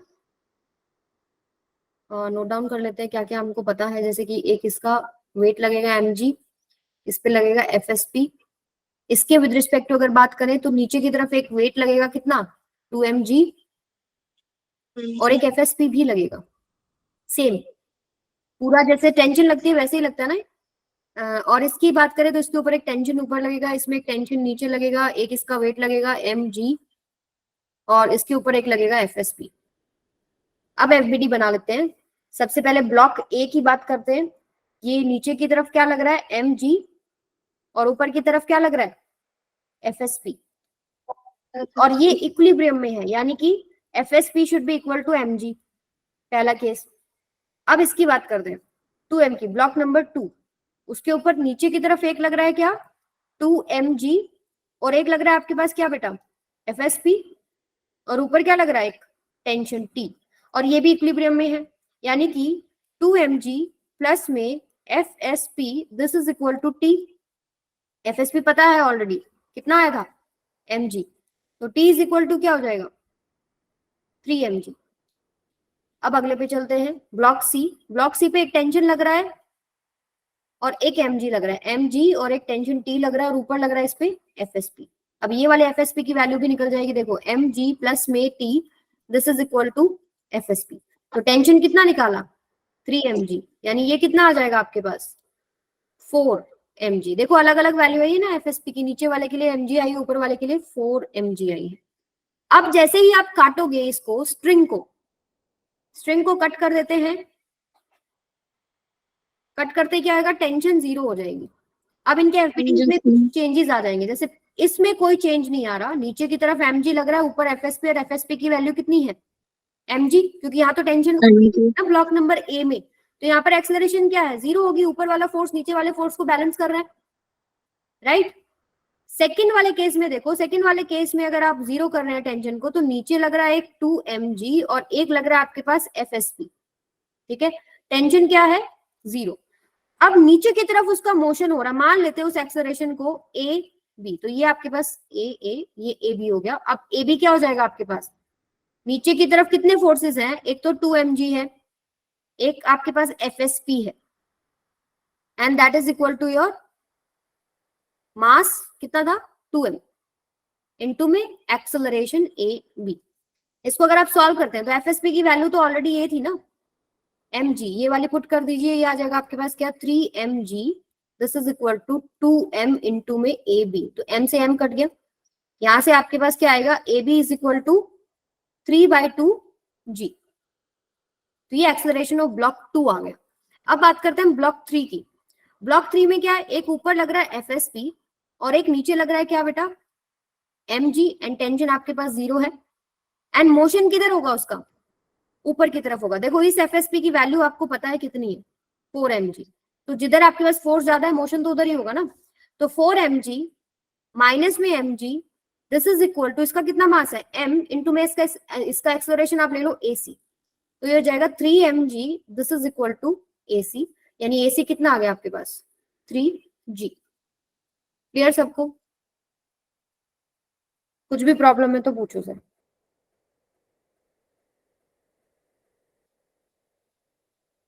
एक एक्सेलरेशन आपका 0 है, ब्लॉक सेकंड का 3g/2 yes, and block third का आपके पास कितना आया है 3g। Answers are correct. तो सबसे पहले क्या किया, उनके पहले एफबीडी बनाओ, इक्विलिब्रियम पे सॉल्व करो, वहां से आपके पास हर स्प्रिंग का एफएसपी और हर एक स्प्रिंग का टेंशन निकल जाएगा। अब जैसे आप उसको कट करते हैं, कट करते ही वहां पर टेंशन 0 हो जाएगा, दोबारा से एफबीडी में क्या क्या चेंजेस हुए वो लिखो और उसको मास इंटू एक्सेलरेशन से कंपेयर कर लो कि टोटल आपके फोर्स जिधर भी ज्यादा है, मान लीजिए सेकंड केस में सिर्फ नीचे ही था, तो that will be equal to its mass into में एक्सेलरेशन। अगर ऊपर भी कुछ होता तो नीचे में से ऊपर वाले का माइनस कर देते, आपके पास मास इंटू एक्सेलरेशन के इक्वल हो जाता। इसमें किसी को कोई प्रॉब्लम है बताओ। देखिए ध्यान से देखिए, 1-2 मिनट में आपको दे रही हूँ, कुछ भी पूछना है पूछिए। स्ट्रिंग यहाँ पर कंप्लीट होता है, अब इसमें थोड़ा बहुत वेरिएशन करके आपसे पूछ सकते हैं। कॉन्सेप्ट कंप्लीट हो गया, अभी स्प्रिंग का कॉन्सेप्ट बताना है मुझे आपको।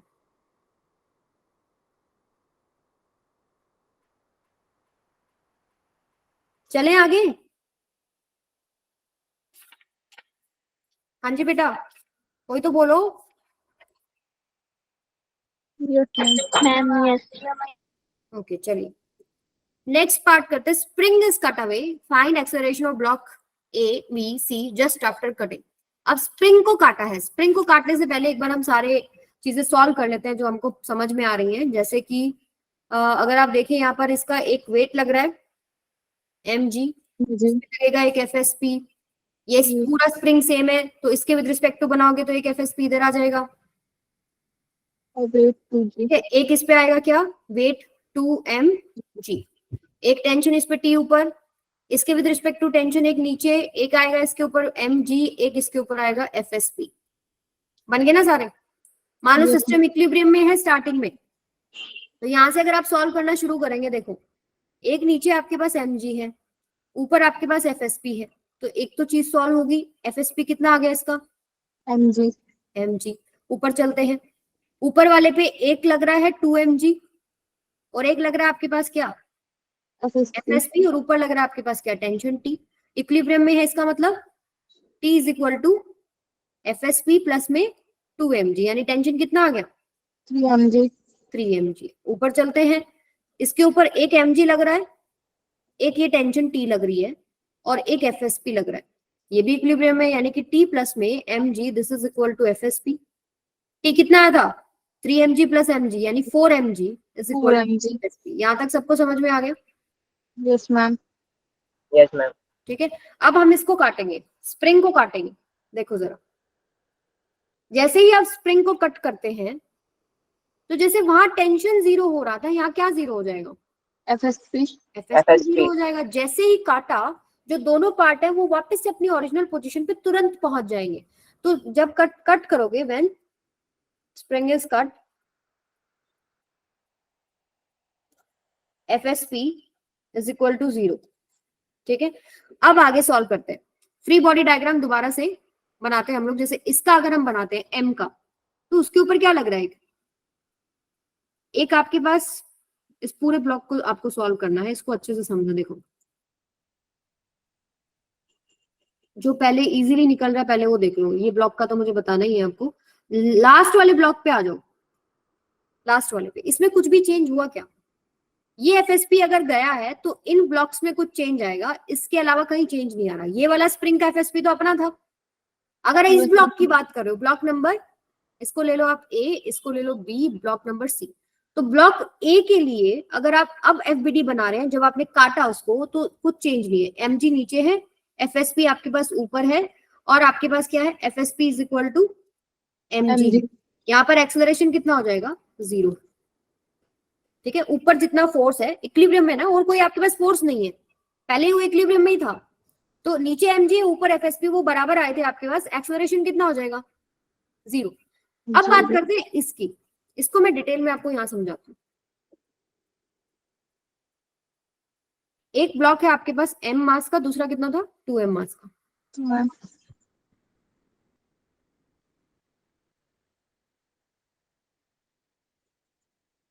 इस पे क्या क्या लग रहा है, अगर इसका FBD बना रहे हो आप, एक इस पे mg लग रहा है, ऊपर से आपने FSP को 0 कर दिया, जैसे ही आपने यहाँ से स्प्रिंग को काट दिया, क्या 0 हो गया, FSP 0 हो गया। और इस पे एक टेंशन लग रही है ना T, इसकी बात थी, तो इस पे एक नीचे लग रहा है 2mg और एक इस पे टेंशन T लग रहा है, राइट, और एक नीचे FSP लग रहा है।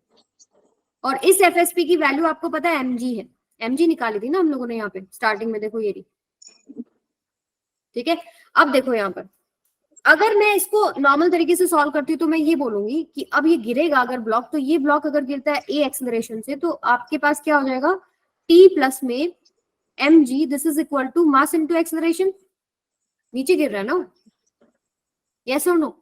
और टेंशन आप निकाल चुके हो ऑलरेडी, टेंशन यहाँ पर कितनी आई थी आपके पास, 3mg। Yes ma'am. यहाँ पुट करें 3mg प्लस mg हो गया 4mg, this is equal to m से m कट गया, एक्सेलरेशन मेरे पास आ गया 4 इसकी बात करो तो आपके पास क्या आएगा, ये अगर नीचे गिर रहा है, मान लो किसी एक्सेलरेशन से, अलग अलग वैल्यू ले लो, ये A1 ले लो चलो, और ये A2 ले लो, तो A2 आपके पास क्या हो जाएगा, नीचे फोर्स है mg और ये आपके पास क्या 2 mg, यानी कि 3 mg फोर्स है ना नीचे, और टेंशन कितना था 3 mg, तो आपके पास कितना हो जाना चाहिए 2m इंटू में A2 तो 0 हो गया। Yes ma'am. ऐसे सॉल्व करते हैं हम लोग। लेकिन जब आप स्प्रिंग की बात कर रहे हो ना, स्प्रिंग आपने काटा है, स्प्रिंग काटती FSP 0 के, टेंशन 0 नहीं होती पहली बात तो। अब क्या होता है इसमें एक पॉइंट आप नोट करेंगे, क्योंकि जैसे ही आपने काटा तो आपके पास क्या है, ये दोनों मासेस एक स्प्रिंग से कनेक्टेड है। जस्ट आफ्टर कटिंग, जैसे ही आपने काटा क्या होगा आपके पास, वो दोनों इकट्ठे मूव करेंगे, इकट्ठे सेम एक्सेलरेशन से मूव करेंगे। तो ये पॉइंट आप नोट करके लिखो, इफ टू मासेस कनेक्टेड हैं तो सेम एक्सेलरेशन से मूव करेंगे। If two masses are connected, then they will move with same acceleration, with same acceleration। Just after cutting की बात कर रही हूं, ठीक है। टेंशन फोर्स जो है वो एडजस्टिंग फोर्स होता है। जैसे स्प्रिंग की अगर बात करें तो स्प्रिंग धीरे धीरे जाता है। जैसे आपने जब स्प्रिंग काटा था तो स्प्रिंग क्या हो रहा था, धीरे धीरे, एकदम से ऊपर नहीं चला गया था ना। आपने जैसे यहाँ पर ये वाला केस हमने डिस्कस किया, जैसे आप स्प्रिंग कट करते हो तो FSP उसको ऊपर लेके जा रहा है, यही हो रहा था।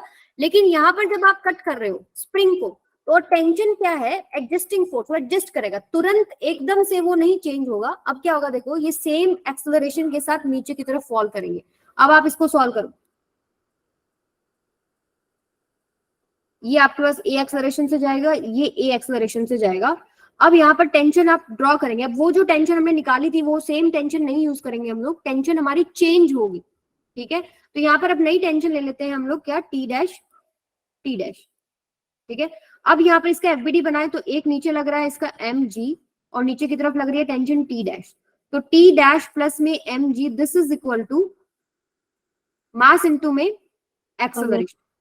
इसका अगर बात करें, इसका वेट नीचे की तरफ है 2mg, तो 2mg माइनस में T dash, this is equal to 2m into में A।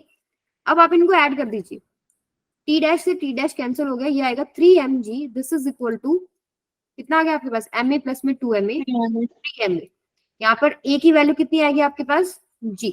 दोनों ब्लॉक कितने एक्सेलरेशन से जाएंगे, AB और AC, दोनों का आंसर कितना है, जी। G एक्सेलरेशन से वो नीचे की तरफ जाएंगे। तो स्प्रिंग जब आप कट कर रहे हो, वहां आप ये देखो कि अगर दो ब्लॉक स्प्रिंग से कनेक्टेड हैं तो they will move together with some acceleration A। नई टेंशन लिखो, क्योंकि टेंशन वहां रीएडजस्ट करेगी अपने आप को। नई टेंशन लिखो और फिर आप नई एक्सेलरेशन दोनों की इकट्ठी दिखाओ, दोनों इकट्ठे जाएंगे नीचे, ओके। और ये इसको सॉल्व करो, वहां से आपके पास एक एक्सेलरेशन निकल जाएगी नई वाली। तो ये जो पार्ट हमने किया है ऐसे नहीं करना है, ये दिमाग में फिट कर लो। ये जो पार्ट है ये रॉन्ग है, रॉन्ग मेथड है, ठीक है। सबको समझ में आया? No ma'am. क्या नहीं समझ में आया बेटा? तो देखो एक बार रिपीट कर दो। करते हैं। देखो पहली बात तो अभी एक बार ये फिट करो कि जब दो मासेस कनेक्टेड हैं किसी स्ट्रिंग से, ठीक है, तो वो इकट्ठे मूव करेंगे सम एक्सेलरेशन A से, ठीक है। शुरुआत में सारा सिस्टम इक्विलिब्रियम में था ना, ठीक है। अब क्या करा आपने, ऊपर से स्प्रिंग को काट दिया, ऊपर वाला फोर्स 0 हो गया। अब क्या होगा, वो गिरेंगे, ऑब्वियस सी बात है, इकट्ठे गिरेंगे नीचे की तरफ, वो गिरेंगे, ऑब्वियस सी बात है ये तो। अब वो सेम एक्सेलरेशन से गिरेंगे, ये बात समझ में आई? इसको लेके क्वेश्चन सॉल्व कर सकते हो ना। ये क्या बताया स्प्रिंग मैम, को आप क्या बोलो, यस बोलिए। मैम ये आपने P की वैल्यू 4mg ली है और एक FSP की वैल्यू mg ली है, तो दोनों अलग अलग है ना। किस चीज की बोल रहे हो, ये वाली? हाँ अलग अलग वैल्यू है बेटा। मैम FSP, मैम आपने दोनों अच्छा, जगह वो जनरली FSP हम लोग लिखा है तो बुक्स में और सब कंफ्यूजन में हो ऐसे ही गया। पढ़ते पढ़ाते हैं ना, तो याद। अभी देखो FSP कहाँ बना रखा है मैंने, उसके उस स्प्रिंग की बात करो ना, हम ऊपर से नीचे तक सॉल्व कर रहे हैं। अलग अलग नेमिंग कर लो, उससे कोई दिक्कत नहीं है। पर जब हम सॉल्व करते हैं ब्लॉक के साइड में ही सॉल्व करते हैं तो कंफ्यूजन नहीं होता है वैसे। ये वैल्यूज 4 mj 1 mj तो ऑब्वियसली बात है अलग अलग आएगा ना। और बताओ। ठीक है मैम। हम्म। और मैम मैम एक्सेलरेशन की डायरेक्शन कैसे लेते हैं जब ऑब्जेक्ट अब ऊपर देखो जाता है ऊपर फिर इसमें नीचे गिरता है? सपोर्ट था, स्प्रिंग ने ऊपर से सपोर्ट दे रखा था, स्प्रिंग को काट दिया, सपोर्ट खत्म कर दिया, तो चीज कहाँ जाएगी? नीचे जाएगी ना। बताओ। तो मैम एक्सेलरेशन भी नीचे हाँ, लगेगा? एक्सेलरेशन नीचे लगेगा। मैम एक इससे पहले वाला जो क्वेश्चन था, ये वाला स्प्रिंग था ना बेटा वहां पे, यहाँ पर स्प्रिंग जहां काटा आपने उसके नीचे जितने मासेस थे वो तो नीचे गए थे। स्प्रिंग क्या होता है? स्प्रिंग अपनी ओरिजिनल पोजीशन पे जाना चाहता है, इसलिए उसका एक्सेलरेशन हम लोगों ने ऊपर लिया था। चाहे आप नीचे ले लो, नीचे लेके सॉल्व करोगे ना, आपका आंसर नेगेटिव आएगा। एक्सेलरेशन जो आपका आएगा ना ब्लॉक सी का, वो नेगेटिव आएगा। इट मींस नेगेटिव का मतलब क्या है? आपने माना नीचे था और वैल्यू नेगेटिव आ गई, इसका मतलब एक्सेलरेशन उसका ऊपर है। तो स्प्रिंग की बात दिमाग में रखो कि स्प्रिंग उसको वापस लेके जाएगा, बट स्प्रिंग नहीं लेके जाता वापस। अब जैसे यहाँ आपने स्प्रिंग ही काट दिया, उसको ऊपर कौन लेके जाएगा? कोई नहीं लेके जाएगा। और अगर इस ब्लॉक की बात करें, इस ब्लॉक में कोई चेंज नहीं हुआ किसी भी तरह का फोर्स का, जस्ट आफ्टर कटिंग की बात कर रहे हैं। बाद में तो चलो ये मोशन में आ जाएंगे, जस्ट आफ्टर कट करोगे तो इसका एक्सेलरेशन 0 है। क्लियर? अब मैं दोबारा से रिपीट करा देती हूँ। देखो जब आपने स्प्रिंग को काटा है यहाँ पे, पहले तो आप नॉर्मली इक्विलिब्रियम पोजीशंस पे एफएसपी टेंशन वगैरह सब निकाल लोगे। स्प्रिंग काटा, जिस स्प्रिंग को काटा वो एफएसपी 0 कर दोगे। फिर आप क्या करते हो? जनरली तो हम ऐसे सॉल्व करते हैं, दोबारा से एफबीडी बनाते हैं, जो फोर्स चला गया और फिर देखो कि भाई एक्सेलरेशन नीचे की तरफ कर ली, निकल गया आंसर इक्वेशंस बना के। लेकिन यहाँ पर आपको क्या करना है कि जब दो ब्लॉक स्प्रिंग से कनेक्टेड है और उसके ऊपर का आप सपोर्ट खत्म कर रहे हो, जस्ट आफ्टर कटिंग क्या होगा? अलग अलग एक्सेलरेशन से थोड़ी चलेगा। आप ये सोचो, एकदम से आपने सपोर्ट काटा तो एक बार तो इकट्ठे मूव करेंगे या नहीं करेंगे? बाद में चेंज हो जाएगा, लेकिन एक बार इकट्ठे चलेंगे कि नहीं चलेंगे? इसलिए वर्ड वहां लिखा हुआ है जस्ट आफ्टर कटिंग। बहुत लंबे टाइम की बात नहीं करें, उसके 4-5 सेकंड के बाद की बात कर रहे हैं। तो वो एक बार नीचे इकट्ठा चलेगा, वो एक्सेलरेशन निकालना है दोनों का। तो स्ट्रिंग अगर कनेक्टेड है दो मासेस से, तो दोनों आपके पास इकट्ठे मूव करेंगे। ओके? यस। Okay ma'am. थोड़ा इसको करके देखोगे ना, आपको फिर समझ में आ जाएगा। अब बात करते हैं स्प्रिंग कांस्टेंट की। ये एक फन टॉपिक है, फटाफट 10-15 मिनट में खत्म करते हैं। देखो अगर मान लीजिए आपके पास ऐसे स्प्रिंग कनेक्टेड है, मान लो यहाँ आपने एक ब्लॉक लगा रखा है, तो हम इसके इक्विवेलेंट दो स्प्रिंग ना लगा के भाई एक स्प्रिंग लगाना चाहते हैं कि अगर हम इस पे फोर्स एफ लगा रहे हैं और आपके पास नेट इलोंगेशन कितना हो रहा है? एक्स हो रहा है। यहां पर भी फोर्स एफ लगाए, इलोंगेशन कितना होना चाहिए? एक्स होना चाहिए। तो इनके बराबर जैसा कुछ के इक्विवेलेंट, यानी इसका वैल्यू अगर आपके पास के है, अच्छा पहले तो मुझे आपको बताना पड़ेगा स्प्रिंग कांस्टेंट। चलो एक बार ये कर लो। स्प्रिंग कांस्टेंट की कॉम्बिनेशन है सीरीज कॉम्बिनेशन, पैरेलल कॉम्बिनेशन। ये सीरीज कॉम्बिनेशन है, ठीक है। इसके अंदर क्या हो रहा है? अगर मान लो इसका K1 वैल्यू है, इसका K2 वैल्यू है, इन दोनों स्प्रिंग को ना यूज करके मैं एक स्प्रिंग यूज करना चाहती हूँ जिसपे अगर मैं सेम फोर्स लगाऊं मेरा सेम डिस्प्लेसमेंट एक्स आ जाए। तो देखो अब क्या होगा कि दोनों स्प्रिंग है, आपने एक फोर्स लगाया, तो ये कितना डिस्प्लेस करेगा? मान लो ये वाला तो x1 आगे गया और ये वाला x2 आगे गया, तो इस पे फोर्स कितना लगेगा? K1 x1। इस पे फोर्स कितना लग रहा है? K2 x2। और आपके पास बाहर फोर्स F लग रहा है। यहां जब वो सीरीज में कनेक्टेड है तो ये देखो नेट इलोंगेशन कितना हो गया? x1 प्लस में x2 अलग अलग आएगा ना। आपको जो ध्यान रखना है, जैसे आपके पास स्ट्रिंग के अंदर टेंशन सेम होता है, तो इस पूरा सेटअप के अंदर टेंशन सेम होगा, ठीक है। तो जो आपके पास इंटरनल फोर्सेस ये आ रहा है ना, K1 x1 K2 x2, और जो आपने फोर्स बाहर F लगाया, जैसे अगर मान लो मैं स्प्रिंग पे कोई फोर्स लगाती हूँ बाहर की तरफ, तो इंटरनली एक रिस्टोरिंग फोर्स क्रिएट होता है, इक्वल एंड अपोजिट। तो जो आपने F लगाया वही आपके पास अंदर की तरफ क्रिएट हो रहा है। तो ये जो K1 x1 आपने इसमें देखा कितना फोर्स लग रहा है, इसमें देखा, ठीक है, और जो आपका बाहर लग रहा है सब बराबर है। तो यहां से आप क्या लिख सकते हो? K1 x1 equals to K2 x2 equals to, यहां से क्या लिखेंगे? यहाँ पर भी सेम फोर्स है F, तो यहाँ पर भी अंदर की तरफ जो फोर्स आएगा वो बराबर आएगा, जिसकी वैल्यू कितनी होगी? x इंटू में K इक्विवेलेंट, यानी आएगा x इंटू में K equivalent. This is equal to force F।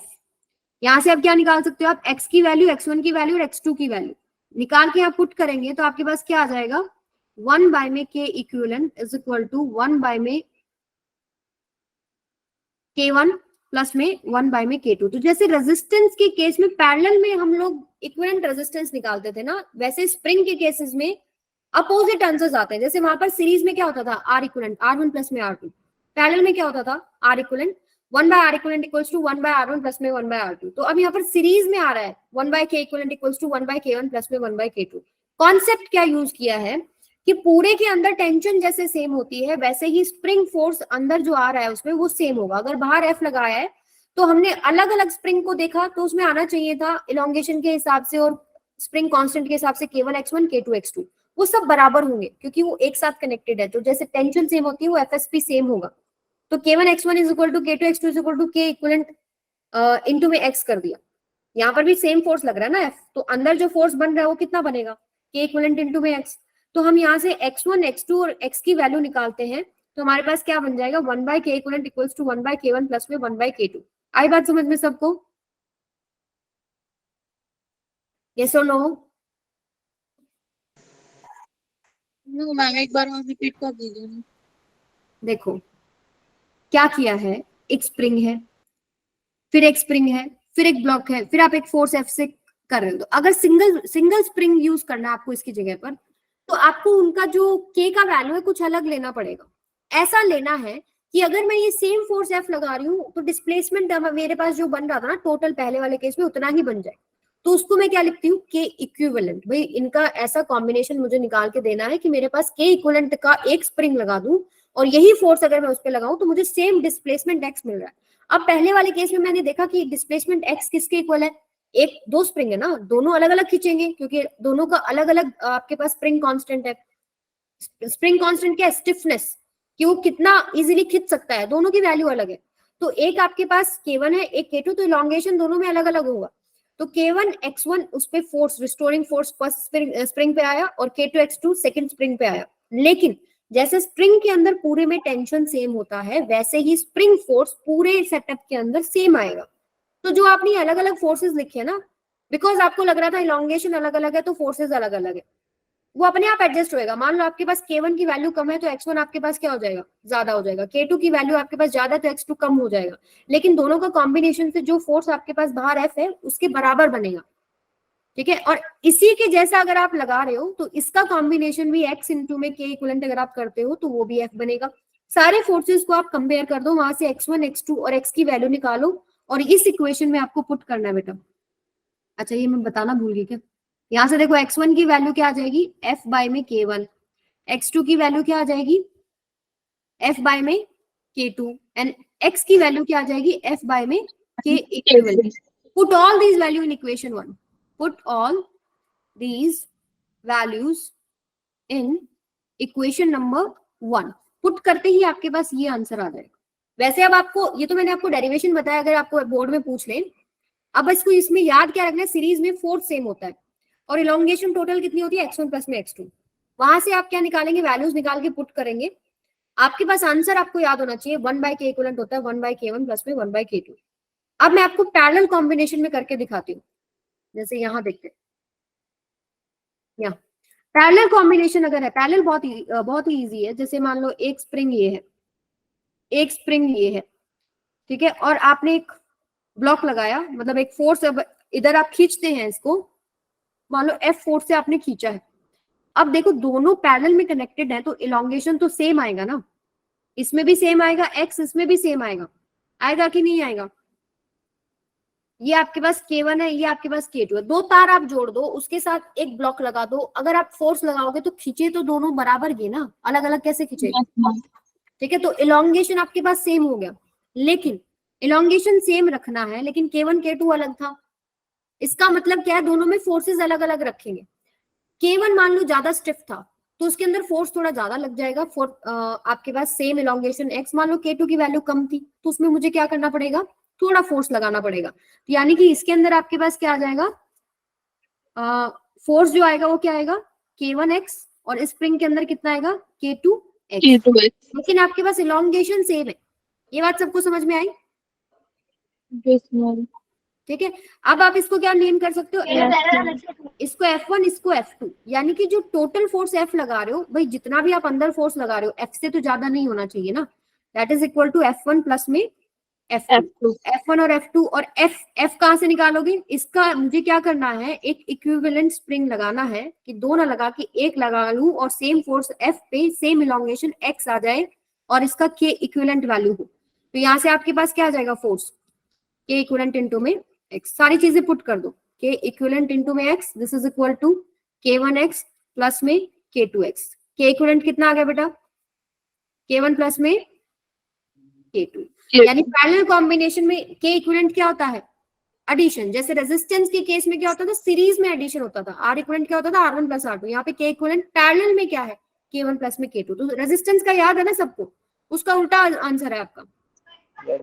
अब जैसे नीचे वाला पार्ट है, इसको करने से पहले मुझे एक चीज आपको बतानी है,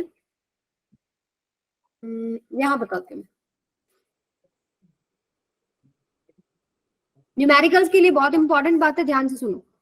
मान लो एक स्प्रिंग है जिसका लेंथ L है और उसका स्प्रिंग कांस्टेंट K है, एंड अगर आप इसको तोड़ देते हैं दो इक्वल भागों में, एक आपने ये कर दिया, एक आपने ये कर दिया, इसका लेंथ L/2 है और इसका लेंथ L/2 है, तो इसका जो स्प्रिंग कांस्टेंट है वो बदल जाता है। स्प्रिंग कांस्टेंट क्या हो जाएगा, अगर जिस प्रोपोर्शन से लेंथ कम होता है उसी प्रोपोर्शन से स्प्रिंग कांस्टेंट बढ़ जाता है, तो 2K हो जाएगा। अगर मान लीजिए मैंने इसको 3 इक्वल हिस्सों में तोड़ दिया होता, मान लो ये हो गया पहला, ये हो गया दूसरा, ये हो गया तीसरा, L/3 L/3 L/3, तो स्प्रिंग कांस्टेंट कितना हो जाएगा, 3K. 3K। ठीक है, अगर मैं मान लो n हिस्सों में तोड़ दूं, पहला, दूसरा, तीसरा, चौथा, पांचवा एंड सो ऑन, n हिस्सों में तोड़ रहे हो, यानी कि क्या करो, L/n। ठीक है, जैसे टोटल लेंथ L है और उसको आपको n हिस्सों में तोड़ना है, तो एक पार्ट की कितनी लेंथ हो जाएगी, L/n। ठीक है, तो स्प्रिंग कांस्टेंट कितना हो जाएगा, N K। तो यहाँ से एक इंपॉर्टेंट बात क्या निकल के आती है, दोनों इनवर्सली प्रोपोर्शनल है, यानी कि spring constant inversely proportional to length है। लेंथ अगर आपके पास बढ़ रही है, घट रही है मान लो, तो आपका स्प्रिंग कांस्टेंट बढ़ रहा है उसी प्रोपोर्शन से। तो कई बार ये इक्वेशंस आपको देखने को मिलेंगी, K इंटू में L is equal to some constant. कैसे है, प्रोपोर्शनलिटी साइन हटाओ, कोई कांस्टेंट C लिखो, बाय में L, अब इसको क्रॉस मल्टीप्लाई कर दो, KL क्या हो जाएगा, कांस्टेंट। अब जैसे इससे रिलेटेड क्वेश्चन करते हैं, रेशियो ऑफ न्यू स्प्रिंग। हाँ जी मैम, इसका मतलब ये हुआ कि जो स्प्रिंग जितनी लंबी होती है तो उसकी स्टिफनेस उतनी ही कम होती है। हाँ जी, यही हुआ। ओके अगर आप मैम, छोटा करते जा रहे हैं, उसका स्टिफनेस बढ़ता जा रहा है ना, उसको खींचना और मुश्किल हो जाएगा। ठीक है। ओके, अब ratio of new springs in length is 1/2। देखो, अगर आप इसकी लेंथ को दो हिस्सों में तोड़ रहे हैं, रेशियो दे रखिए, किस रेशियो में तोड़ रहे हैं, 1:2। आपने क्या कर दिया, इसका एक पार्ट और ये दो पार्ट, मतलब टोटल आपने क्या किया, 1:2 का मतलब क्या है कि ये लेंथ कितनी होगी, टोटल पार्ट कितने करें, 3, यानी टोटल लेंथ क्या है, L, यानी पहली जो लेंथ बनेगी वो बनेगी L/3 और दूसरी बनेगी L/3। तो इनका अगर स्प्रिंग कांस्टेंट लिखोगे तो इसका कितना हो जाएगा, 3K, इसका कितना हो जाएगा, 3K/2, उल्टा हो जाएगा ना। जैसे यहाँ पर L/3 तो 3K हो गया था, और 2L/3 है तो क्या हो जाएगी, 3K/2 हो जाएगी। आई बात समझ में, यस और नो, नहीं आई समझ में। देखो, अभी नीचे लिखा हुआ है मैंने सारा चीज, कि लेंथ जिस प्रोपोर्शन से आप कम कर रहे हो, स्प्रिंग कांस्टेंट उसी प्रोपोर्शन से बढ़ रहा है। अगर लेंथ को आपने 3 हिस्से कम कर दिया तो स्प्रिंग कांस्टेंट 3 हिस्से बढ़ जाएगा। Yes, ma'am. ठीक है, अगर आपने लेंथ को 2/3 से कम कर दिया तो स्प्रिंग कांस्टेंट 3/2 से बढ़ जाएगा, उल्टा हो जाएगा। Okay ma'am. तभी तो आपके पास इनका प्रोडक्ट कांस्टेंट Yes, रहेगा। ma'am. ठीक है, आगे चलो, कॉम्बिनेशन स्प्रिंग मैंने आपको करा दिया है। अब एक क्वेश्चन इससे रिलेटेड और कर लो, फिर आप जा सकते हो। मान लीजिए आपने तोड़ दिया, दो इक्वल हिस्सों में तोड़ दिया, पहला जो स्प्रिंग आपने तोड़ा उसका लेंथ क्या कर दिया आपने, L/2, दूसरे का भी आपने क्या कर दिया, L/2, और स्प्रिंग कांस्टेंट कितना हो जाएगा, 2K। और अब इनको पैरेलल में जोड़ दिया, ठीक है। पैरेलल में जोड़ेंगे तो के इक्विवेलेंट क्या होता है, आपको पता है ये चीज? मान लो ऐसे आपने पैरेलल में जोड़ दिया तो के इक्विवेलेंट क्या होता है? K1 प्लस में K2 होता है ना। Yes ma'am. और K1 आपने निकाल लिया, कितना है 2K, और K2 Yes, कितना ma'am. निकाल लिया 2K, कितना हो गया 4K। 4K। This is your answer, ठीक है। तो स्प्रिंग से रिलेटेड हम लोगों ने बहुत सारी चीजें डिस्कस कर ली है। पहले तो सारी चीज समझी, क्या है स्प्रिंग के अंदर, क्या रिस्टोरिंग फोर्स है, ठीक है, कैसे आपको निकालना है, नेगेटिव साइन का मतलब क्या होता है। फिर हम लोगों ने सिंपल क्वेश्चंस करें जिसमें हम इलॉन्गेशन वगैरह या कंप्रेशन वगैरह निकालते हैं स्प्रिंग के अंदर। फिर हम लोगों ने क्या डिस्कस किया, भाई हम स्प्रिंग को काटे तो क्या हो रहा है, स्प्रिंग को काटे तो क्या हो रहा है। फिर स्प्रिंग कांस्टेंट के से रिलेटेड कुछ चीजें जो न्यूमेरिकल्स आपके छोटे मोटे बनते हैं, भाई अगर हम उसको तोड़ रहे हैं तो स्प्रिंग कांस्टेंट बढ़ रहा है, सीरीज में अगर कंबाइन कर रहे हैं तो के इक्विवेलेंट कितना है, पैरेलल में कंबाइन कर रहे हैं तो के इक्विवेलेंट कितना है। तो ऑलमोस्ट सभी चीजें हम लोगों ने डिस्कस कर ली है। तो यहाँ तक कीजिएगा, ये टॉपिक